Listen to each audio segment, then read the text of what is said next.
And go. Hey everyone, and welcome to the first episode of the ARC Perspective, where we try and talk a little bit about our experience that we find in business at the moment and some of the challenges organizations are facing, and then also the opportunities that present themselves during some interesting times during and also then post-COVID. With me today are my two partners, Sechaba and Henk, and we're chatting a little bit more around some great opportunities and points. And today's topic specifically is around the challenges leaders face in business at this point. Now, we've been receiving quite a bit of feedback from the organizations and clients that we deal with that leaders are seen as absent, and that causes quite a bit of, I think, realities within the business. And I'm just kind of like throwing out the point to the team and just getting some of your views. I guess it's interesting that you say they are absent. They are there, but they are absent because they still show up in their clothes, trying to get back to their suits, to the office. But the environment has changed so much that when they get to the office, the workforce is not there. It's remote. And when you're used to getting people to gather around the boardroom table and issue instructions, or you would really like to see people that you are dealing with closer to you, given the hierarchy that organizations have. And when they are not there, I think people feel a little bit out of joint. And that's part of the struggle that they're having, not physically being able to hold meetings like they used to. So in body, they are there, but in their connection with the people and the workforce, they're not there. Yeah, I don't know. I agree with you. Although I think that I don't think it's a problem now. I think it's a problem that has been there for a while, and COVID just came and highlighted the problem. I think there's a definite, the big issue with leadership at this stage is that leaders, let's start here. Leaders in general, we find that there's very little skills transfer happening or development of leaders happening in general in businesses. I don't know if it is because leaders believe that, you know, they've reached a point in their life where they know everything and they can do everything and they don't need to be developed. But there is definitely a lack of specific skills, and we see that the lack of the required skills at this stage is being highlighted through COVID, and they genuinely don't know what how to deal with certain situations. And I think it's mostly because of a lack of 4 very specific leadership skills. Firstly, I think there's a huge gap when it comes to strategic thinking. Leaders see strategic thinking as strategy, and it's not at all the same thing. You know, strategic thinking is literally being able to understand the decisions that you make today, what would the impact be in future, but also the decisions you make for the future, how they impact on your business today. But keeping that in mind, we also need to understand that you have to look at systems thinking, because systems thinking and strategic thinking, although they're 2 separate skills, they link together well. And the one is basically the relies on the other. It's like a perfect marriage between the 2 skills. Leaders don't see their businesses in the holistic form of the business. They see businesses as separate little entities. And unfortunately, that reality cascades down into the rest of the business. You've got your HR people. They look at HR as being HR. It's a support function, and they've got their little things to do. But there's no synergy in what they do in the rest of the business.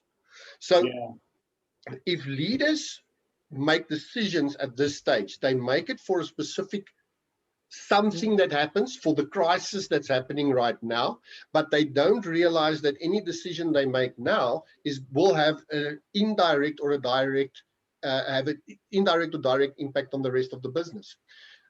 And also the big issue is leaders don't know how to solve problems, guys. They don't know how to solve problems. It's easy to solve. Sorry? Should they be the ones solving problems? Should they not be the ones that are able to step back and frame what the problem should be? Because sometimes when you have framed the problem or what you see as the problem, you end up solving that and putting a lot of resources solving the wrong problems versus trying to say what could have been the root cause and being a little bit more holistic. Because like you say, if they are managing departments, they think there's a problem in supply chain and they go into supply chain or in customer service, and then you find then that they are in the detail and they are not leading, but they are managing. In fact, they're managing, utilizing skills that are more technical versus conceptual and big thinking. So maybe they shouldn't be necessarily solving problems. I don't agree. I think they should be solving the problems, because at the end of the day, they're still accountable. So whatever their responsibility is within business, they are still accountable, making sure the problems should be solved. But here's the big thing. We believe as leaders, we need to solve the problem. But we don't always have the knowledge and the knowledge of that specific area to be able to solve the problem ourselves. The fact that you don't know, and I think that's where a lot of the problems come in, the leaders don't know. Because they don't know, they don't want to make a decision. And because they're not making this decision, the followers experience it as abdication of responsibilities and the absence of leadership. So they are still accountable for making sure that that problem is solved. However, they don't have to know all the answers. As long as they involve the right people. And sometimes leaders are scared to involve juniors in solving problems, because they feel that by doing so, they lose control and they lose respect. And people start thinking they have no clue. But I mean, just the fact that you're honest enough to say, listen, I'm not the expert in this field. Let me pull in the experts. Let me make them part of the process in solving this problem. Not only do you probably get a better solution to a problem, but at the same time, it's our problem that we have solved. It's not a problem that the leadership, once again, has solved. So by involving those people, you immediately get buy-in as well. So the change management process in making that solution a reality. The thing is, easier. like I said earlier, what happens when it's now remote and people are working away from the traditional physical space of work, and you are now having to rely on other people then to then help you to solve problems, but you only have to now collaborate with them over different geographies and time frames that are all over the place. But it doesn't change your responsibility. Sorry. So it kind of like reminds me, Chaba and I a little while ago had a conversation with a CEO of a very big brand, global brand, and he referred to his top 10, and it kind of, he referred to his exco. And in that conversation, when we started saying to him, what are some of the challenges and some of the realities the business is facing right now? And should we not be looking at addressing some of those? And how open were you to external advice? And his first response was, if my top 10 can't solve the problem, they're the wrong people.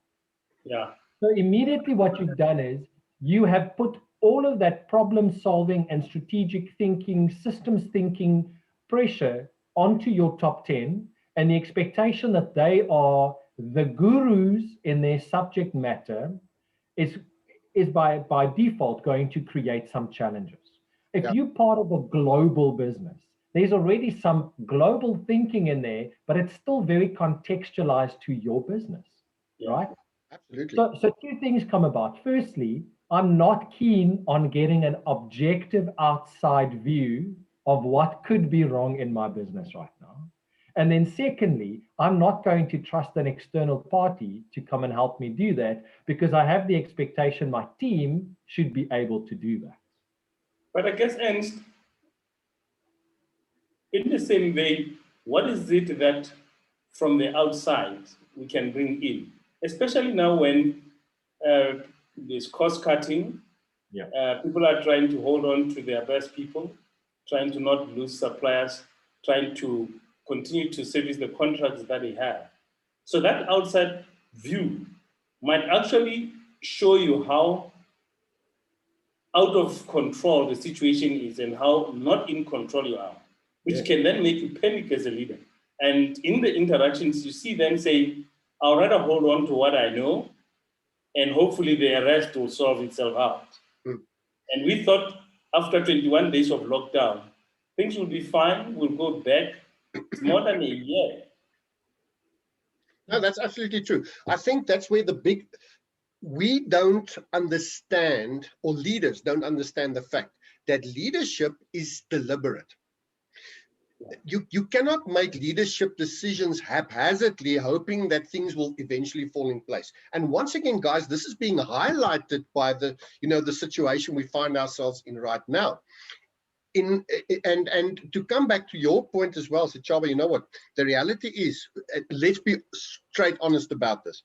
A lot of your leaders in any case today rely a lot on some of the leadership below them to take a lot of the brunt. I think it's one of the most difficult places to be in currently in a business is your mid-level leaders, because they're getting the hammer from the bottom, and they're getting the hammer from the top. And a lot of it is because senior leadership are not taking responsibility, and they are not deliberate in the way they do things. Just look at the way communication happens in business currently. It's appalling. And now it's being highlighted, especially through the fact that people are not working from home, or are not working from the office, they're working from home. So now even more so, the communication problems become a reality.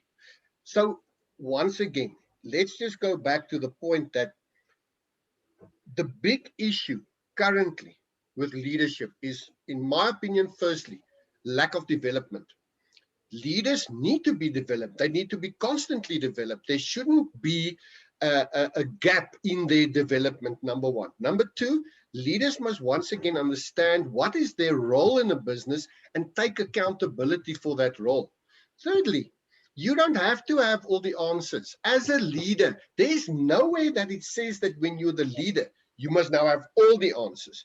But start involving the people that know, the people that can do the job. You know, some of your best leaders currently in business are guys that are not in the office every day because it's not their responsibility to make all the decisions. Isn't that why you appoint people in your management team?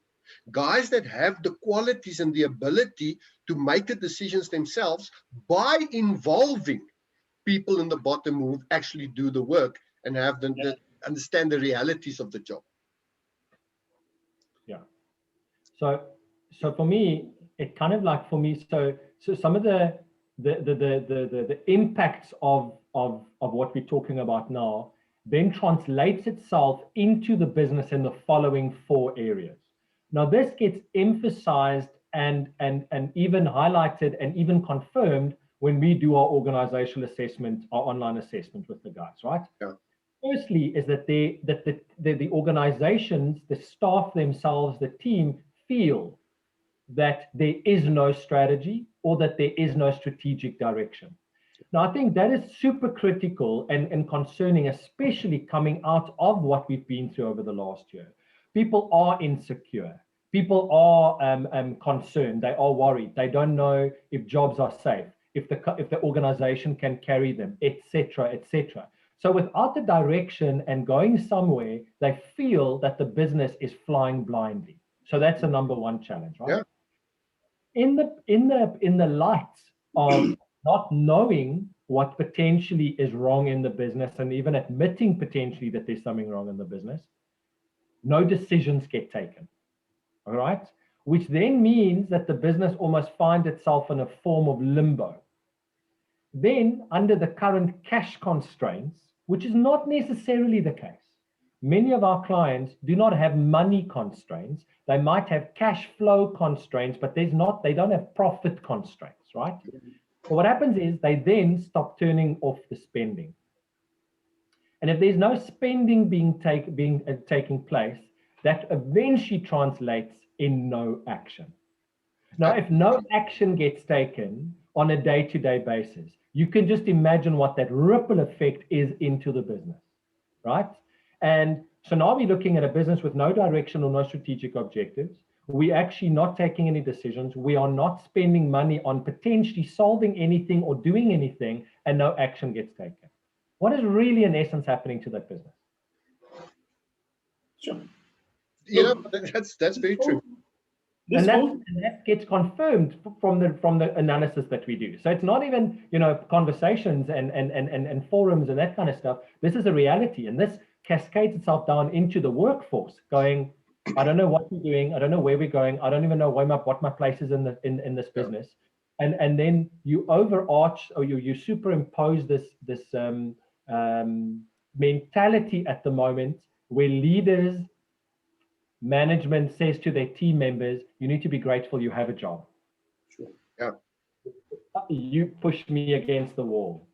Yeah. So now I'm fighting for dear life. And if I'm productive or efficient or any of those things are now questionable. Yeah, because now the question is, if I make a mistake in the decisions that I take, or I make a mistake in my job, the focus is going to be so much more on me, because I am now being told that if I don't shape up, remember, you have to be thankful for your job that you have. Now what happens is nobody wants to make a decision. Nobody wants to take responsibility. And in the absence of good leadership, you've got total chaos. Yeah. Because nobody is taking responsibility for anything. Yeah. I'm just thinking how there is a very subtle form of bullying there. Be thankful for the job you have. Just making people now even more insecure, as if one has got, they do the decision to whether you have a job or not. But in the end, what leaders should be focusing on is both the financial as well as, let's say, sustainability of the business in the long term. And you need people to help you to get there. Yeah. Then to be telling them to say, be thankful you have a job, you are now focusing on the people versus to say, how do we together look at an organization that the organization will be sustainable in the long term, and instead of just now focusing on people. Yeah. Mm. Yeah. Absolutely. The reality is, if we want to solve this problem, firstly, leaders need to understand leadership is deliberate. If you want to remove the uncertainty, make sure that what you do creates a safe space or a safe environment where people understand what's happening, what's required of them, and what the reality is. What the impact is of the things they do and the value they add in the business.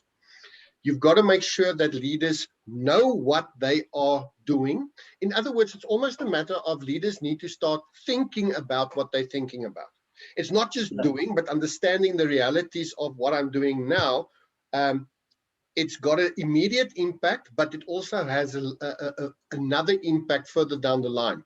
The decision I make now, the message I give the people now might be right for now and for today, but it might not be the same message and the right message for tomorrow or the week after that. So constantly understanding that if I want to remove the uncertainty, if I want to empower my people to make decisions, if I want to make sure they still feel comfortable in their roles, comfortable in what they're supposed to be doing, and they still prepared to take accountability for their job, then I've got to create the environment for it. Now I have to be deliberate in my leadership style to create that position. I'm just laughing. We're talking about leadership in the middle of this session. Now I realize I also have to continue to charge.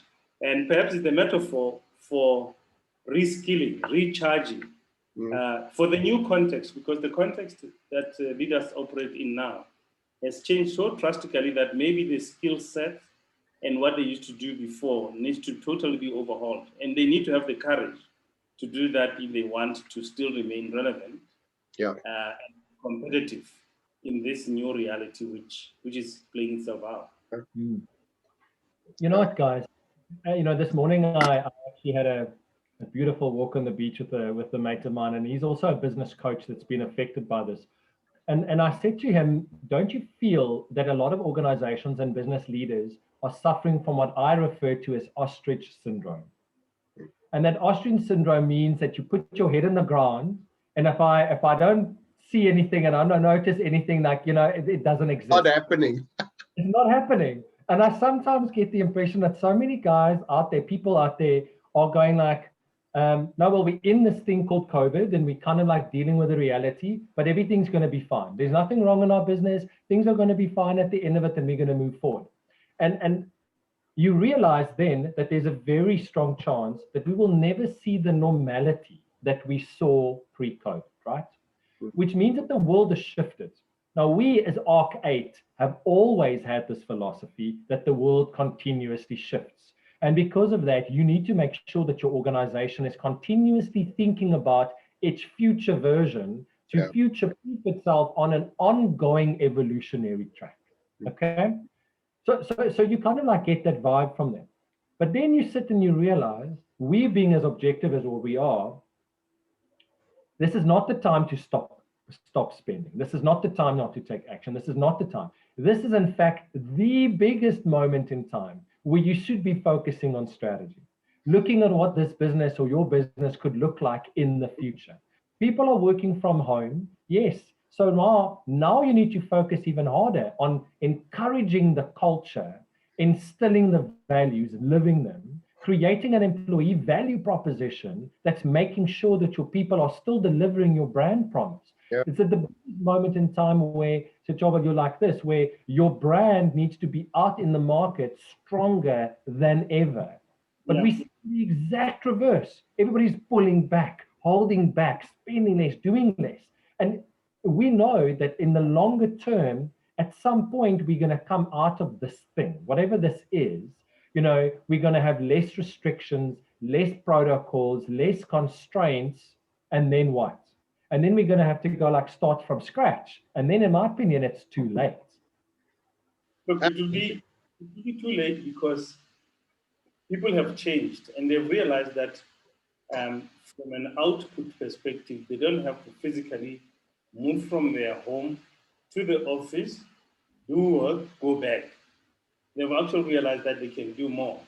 In fact, to the extent where employee health or wellness becomes a big issue now that leaders need to take into consideration. You've got people sitting on the Zoom meetings or Teams or whatever platform, one after the other, and they can start very early in the morning. And there isn't even breaks in between now for people to go and think, which is what Hank was talking about, to say, how do you get the courage to just go and think as a leader? And if your people are also not leading, thinking, and everybody is moving from one meeting to the next, that employee health is going to be quite a key thing that leaders need to now begin to look at it quite carefully as part of the culture of looking after people. Mm. We've seen, it reminds me of some research that I saw a little while ago, a couple of years ago, about the reasons why people leave organizations and why they stay. And some of the research showed that people are 95% more likely to stay with their current employers if they are allowed to become part of the problem solving. But now you are not allowing any movement within the business. And immediately you'll see that you are stifling and even inhibiting problem solving, creative thinking, and then by default, innovation. And in a time like now where you have no other option but to thinking broadly, widely, thinking about opportunities, keeping your eye on the market, the change in the consumer base, the challenges and constraints in terms of logistics and so on, isn't that the biggest need right now? Is how could you innovate as a business? But you have just stopped it. I think you make a very important point, because earlier I asked to say, what if the leaders that are in the organizations don't want to allow external eyes to come in? And the opportunity cost of not allowing external eyes to come in is then you are not hearing other people who are also meeting people who are quite successful. Because some of the leaders that we are meeting are doing extremely well in this environment because they are making decisions. They understand that decisions don't have to necessarily happen from a leader and go down. They know that there are pockets of excellence, and there are people who are looking at a more of a collaborative and a cooperative way of working, where it's the issue that sits at the center, not the person that's supposed to deliver this particular. Yeah. Guys who are driving innovation, beginning to get their revenue from things that they innovated at the beginning of the pandemic, took new technologies, upskilled themselves, embedded that technology, and that technology now is working quite smoothly, and they are able now to make decisions quite comfortably using data, and also know what kind of information is quite relevant and which one comes and goes. So it's the ability to listen to external voices that are meeting some of these leaders to say, here's what people are doing that are sitting in the same market, in the same context as you. But that can only happen if there's a common goal, a common vision, and everybody's working in the same direction. And that comes back to what Ernst said earlier about the strategy. You know, you have to go and relook it's not just about putting a new strategy in place. It's about making sure everybody understands what that strategy means and where that strategy is taking them. What does the end result look like? Where are they going?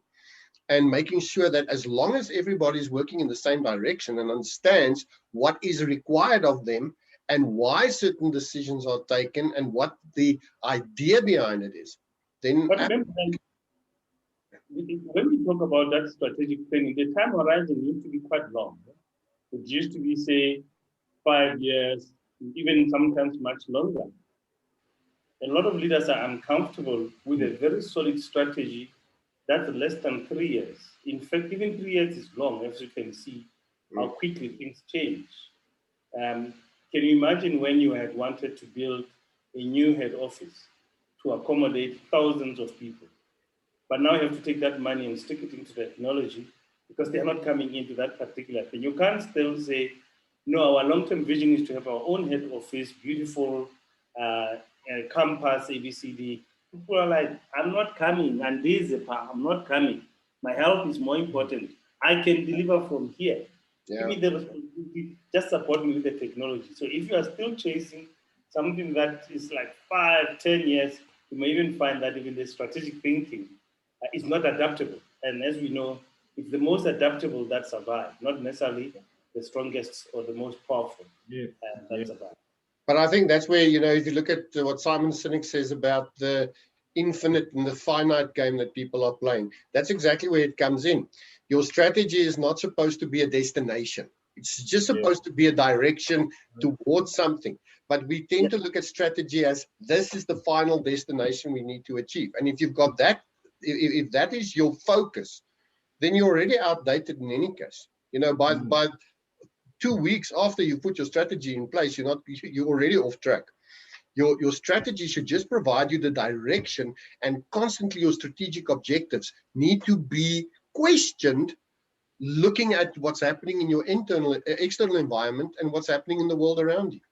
But here's the thing, and you have that benefit because when we do our surveys to understand what's happening in the business, as feedback comes in constantly, that's what we are seeing, and it's what we want to share to say, the more you are able to just send out information, to gather information from the people and in the business and understand what is it that they are thinking about, what is it that keeps them up at night, all those things coming back.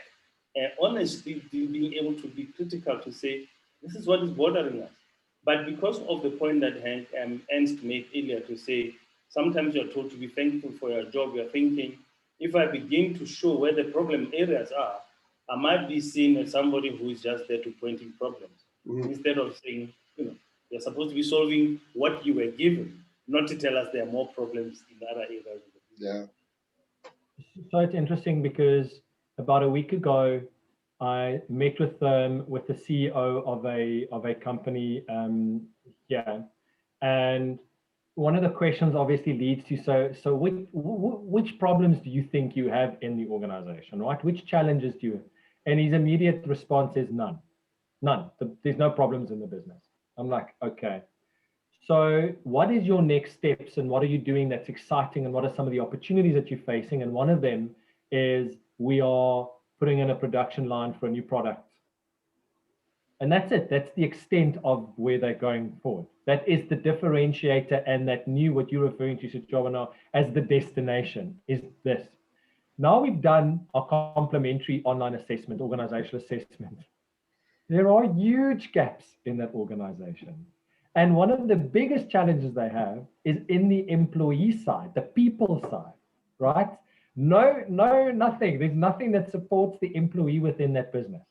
Now, I know that where I, in some cases, know some of our clients on a more personal level, and it's not just, always just the business discussions. Those people, those leaders and owners of those business have got good intentions. They wake up in the morning and their real objective is they want to make it a cool place to work. They want to make sure they can keep people employed. They want to keep clients happy. And you know that their hearts are in the right place. So in their minds, they have direction, they have strategy, they do things, they're doing stuff for the right reasons. But then you realize when you do a deep dive analysis like we do, that doesn't translate into the bottom, into the organization itself. So it's also one thing to say for the leaders to come back and say, but we have a strategy and here's our strategic objectives and this is what we do.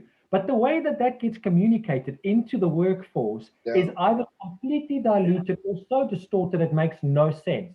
So it's great to have the intentional to have it, but you also need to then walk the talk and ultimately communicate. That's one of the biggest challenges I think businesses are facing. The leaders are not communicating the good and the bad, being transparent about things at this point. Yeah, and once again, your communication needs to be very deliberate, very. Sorry, before I missed the moment, I couldn't help but talk to what Ant said about walking the talk. As a leader within ARC8 yourself, we talk about making sure that we are true to the medicine that we give to our clients. So for you specifically, how have you walked the talk of leadership in this complex environment? Is that a question? Yeah, to say for you, walking the talk, what have you had to reframe, relook at within ARC8 itself, including the title of your position as CEO, which means something quite different from how other people have looked at it, being true to the brand? So, guys, I think, I share this often, is that I personally, and I know that you guys share the sentiment, is that we believe that all organizations and all individuals can be the best versions of themselves, right? And to achieve that, we need to be open to our faults. We need to be able to do the introspection. We have to face the brutal facts. And at the end of the day, be open to learning. Now, in doing that, once you start on that journey, you also need to remember that it's a continuous, infinite evolution. We don't get to a point that we've reached the now we're perfect, because we never will. Yeah. The world does keep on changing. Our clients and our customer base, the world itself shifts, and we need to be able to adapt to that. So even just in the last while, you guys know that I've had to be super vulnerable and open about my potential concerns, my potential fears, my own potential, let's call it gaps, and areas of development, to be brutally honest about where we go as an organization and how do we become the best version of ourselves so that we can be that for our clients. Yeah. And for me, that's the key, because you want people to evolve, to change. And if yourselves, you don't embody that, it becomes quite difficult. And what I've admired in the last while is the ability to step back and say, from where we are seeing all these changes happening. How do we also change so that we are a better version, that when we go out in the marketplace, we can actually also walk the talk.